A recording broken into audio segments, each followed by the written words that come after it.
Question number 15 है student, यदि किसी समांतर श्रेणी के n 2n व 3n पदों के जो योगफल है वो कितना है, क्रमशः s1 s2 s3 है। तो सिद्ध करना है कि s3 is equal to 3 into s2 minus s1 है। फिर से यहाँ जो s1 s2 s3 है वो क्या है, रिजल्ट है। आई होप आप लोगों को अब ये क्लियर हो चुका होगा कि ये आपके विस्तार करने के लिए, आपको एक्सपांड करने के लिए नहीं दिया गया है, वो आपका रिजल्टेंट है। किनका, जो श्रेणी दिया गए हैं उनका। 3 श्रेणियां हैं हमारे पास। क्या क्या बातें दी गई हैं पहले तो हम उसको लिख लेते हैं कि तीनों के जो दिया है क्या, n पदों तक का योगफल। प्रथम श्रेणी के लिए अगर हम देखें तो n पदों तक का योगफल क्या है आपका, Sn दिया है, Sn इज इक्वल टू दिया है S1। इसी तरह S2n, क्या 2n पदों तक का जो योगफल है वो कितना दिया है, S2 दिया है। तथा S3n क्या दे दिया गया है आपको, ये दिया है S3। ये हो गए। तब हमें क्या करना है, तब सिद्ध करना है कि क्या S3 is equal to 3 S2 minus S1। और ये बताते हुए खुशी हो रही है कि यही वो क्वेश्चन है जो आपके इस वर्ष पूछी गई है। इस वर्ष पूछे गए क्वेश्चन में से एक क्वेश्चन ये है, 2023 में 6 मार्क्स का ये क्वेश्चन है। आइए समझते हैं कि ये क्वेश्चन हमें कैसे बनाना है। तो Sn दिया है, S2n दिया है, S3n दिया है। सबसे पहले हम इसको क्या कर लेते हैं, ओपन कर लेते हैं, अर्थात उनके वैल्यू फाइंड कर लेते हैं। कहाँ से, चूँकि हम जानते हैं, चूँकि क्या Sn is equal to n by 2 into 2a plus n minus 1 into D. अब n का मान आपका अलग अलग है, यहाँ n 2n 3n, बस आपको n का मान रखना है, बाकी से एज इट इज़ आगे बढ़ता जाएगा। तो आगे इसलिए Sn के जगह पे क्या लिख सकता हूँ मैं, S1 लिख सकता हूँ। S1 is equal to n के जगह पे तो n रखने वाले हैं 2a plus n minus 1 into D, ये तो रहने वाला है यही। तो ये बनेगा मेरा इक्वेशन नंबर 1। आगे बढ़ते हैं। इसी प्रकार क्या हो जाएगा, H2 अगर मैं निकालूं तो n के जगह पे क्या रखने पर, 2n रखने पर, n बराबर 2n रखने पर H2 क्या निकल जाएगा, H2 इज इक्वल टू, इस फॉर्मूले पे n की जगह पे क्या रख देंगे, 2n रख देंगे, तो H2n अर्थात इस पूरे का वैल्यू निकल जाएगा H2n। तो ये हो जाएगा क्या, 2n divided by 2a plus 2n minus 1 into D. H2 is equal to यहाँ से n, यहाँ से 2a प्लस क्या हो जाएगा 2n minus 1 into D, equation number 2। फिर से रिपीट कर दूँ स्टूडेंट, आप इस फॉर्मूले में n का मान रखें तो आपको मिला, जब हमने n के जगह पे n रखा तो Sn मिला, और Sn का रिजल्टेंट क्या है हमारा, S1 है। इसी तरह जब हमने n is equal to 2n रखा तो H2n का मान हमने डायरेक्ट पुट कर दिया, क्या है, H2 है। चाहे तो आप पिछले जिस तरीके से हम पिछले बारी बना के आ रहे हैं उस तरीके से भी बना सकते हैं। चलिए बढ़ते हैं आगे। तथा n is equal to 3n रखने पर, n is equal to 3n रखने पर क्या मिल जाएगा हमें मिल जाएगा S3 क्या हो जाएगा, क्योंकि यहाँ पे जब इसको ओपन करेंगे तो 3n divided by 2a plus 3n minus 1 into D. आगे बढ़ते हैं, क्या हो जाएगा फिर ये हमें मिलेगा S3 is equal to 3n divided by 2a, या वहाँ तो कुछ चीज़ें आपका कैंसिल नहीं होने वाला है, तो हम क्या ले चलते हैं, इसी को हम इक्वेशन नंबर 3 बना के चलते हैं। इसी को क्या करते हैं, हम इक्वेशन नंबर 3 लेके चलते हैं। आइए स्टूडेंट, अब लेते हैं हम इसके राइट हैंड साइड को और हम इसको बनाना स्टार्ट करते हैं। अब राइट हैंड साइड बराबर क्या है, 3 S2 माइनस S1। तो जो वैल्यू हमारे पास है रख देते हैं।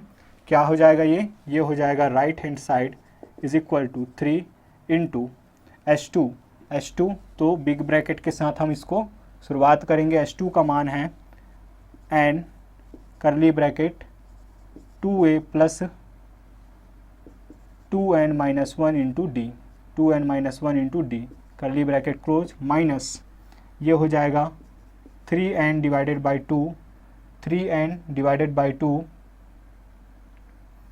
S1 का मान लिखना है n डिवाइडेड बाई 2 करली bracket 2a plus n minus 1 into D big bracket close.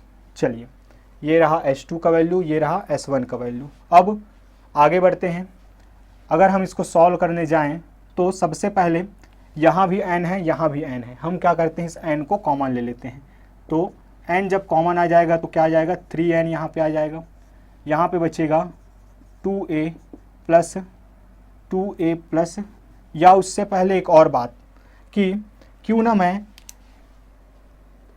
3n/2 बनाने की कोशिश करूं। तो यहाँ पे स्टूडेंट 3 तो पहले से है, मतलब कि मुझे क्या आवश्यकता है, n/2 की आवश्यकता है।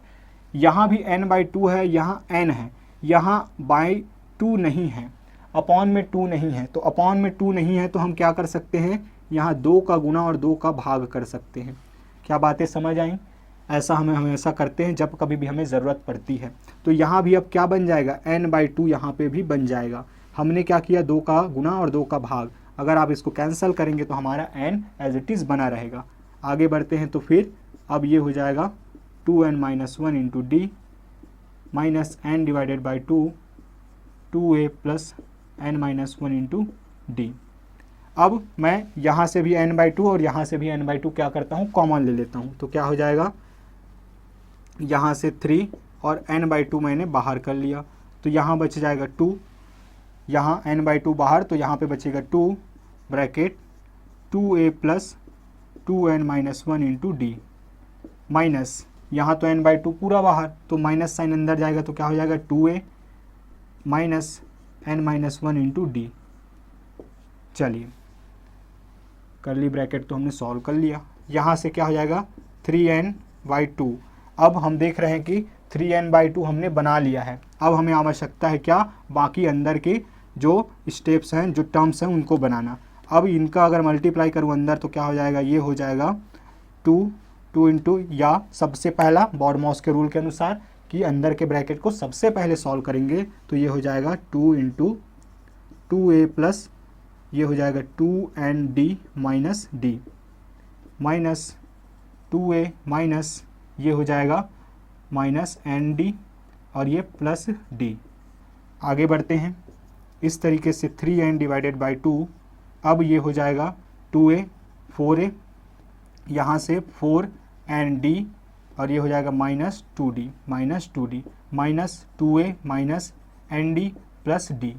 आगे बढ़ते हैं 3n/2 और ये रहा 4a और ये रहा माइनस 2a, तो क्या आ जाएगा, यहाँ पे आ जाएगा 2a, फिर यहाँ पे आ जाएगा 4n/d और यहाँ पे n/d, तो क्या आ जाएगा 3n/d, यहाँ पे माइनस 2d, यहाँ पे d, तो दोनों में अगर ऑपरेशन होगा तो आएगा माइनस d। अब कॉमन ले लेते हैं, यहाँ भी d, यहाँ भी d, तो क्या हो जाएगा स्टूडेंट 3n/2, यहाँ पे हो जाएगा 2a प्लस यहाँ से d अगर कॉमन ले ले तो यहाँ बचेगा 3n माइनस 1 इंटू डी। क्या अब इसका जो स्वरूप है, इसका जो फॉर्म है वो उसके तरह दिखाई दे रहा है? बिल्कुल दिखाई दे रहा है। तो इस पूरे के जगह पे अब मैं क्या लिख सकता हूँ, मैं लिख सकता हूँ S3। और आखिर ये S3 हमने स्टार्ट कहाँ से किया था, इस राइट हैंड साइड से। इस तरीके से राइट हैंड साइड जो है लेफ्ट हैंड साइड के इक्वल हो जाएगा और हम इसको सिद्ध करके दिखा देंगे। तो ये हो जाएगा आपका S3 ये है आपका क्या 3, या यहीं से अतः 3 into S2 minus S1 is equal to S3। कहाँ से, फ्रॉम इक्वेशन, कौन सा इक्वेशन है 3, फ्रॉम इक्वेशन 3। क्या होता है, ये सिद्ध होता है, प्रूव इति सिद्धम।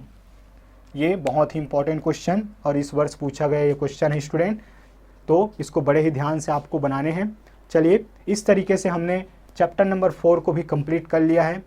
मुझे उम्मीद है कि आप लोगों ने यहाँ के क्वेश्चन को बहुत अच्छी तरीके से प्रैक्टिस किए होंगे, और यहाँ से रिलेटेड कोई भी क्वेश्चन हो स्टूडेंट तो आप हमें ज़रूर पूछिए, ना केवल यहाँ से बल्कि आगे के चैप्टर से भी आप हमें क्वेश्चंस भेज सकते हैं। साथ ही साथ आपको इन्फॉर्म करते हुए हमें खुशी महसूस हो रही है स्टूडेंट्स की क्लास 6 से 10 तक के भी डाउट के लिए हम सोल्यूशन प्रोवाइड करने वाले हैं। तो आप अपने जूनियर क्लासेस से भी अगर आपके पहचान में हैं तो ज़रूर उनसे डाउट्स पूछिए, हमें भेजिए, हम उसके लिए क्वेश्चंस का सोल्यूशन प्रोवाइड करने वाले हैं। प्रैक्टिस पर ध्यान दीजिए, स्वास्थ्य का ख्याल रखिए। मिलते हैं बहुत जल्द चैप्टर नंबर 5 के साथ, तब तक के लिए बाय बाय, जय हिंद।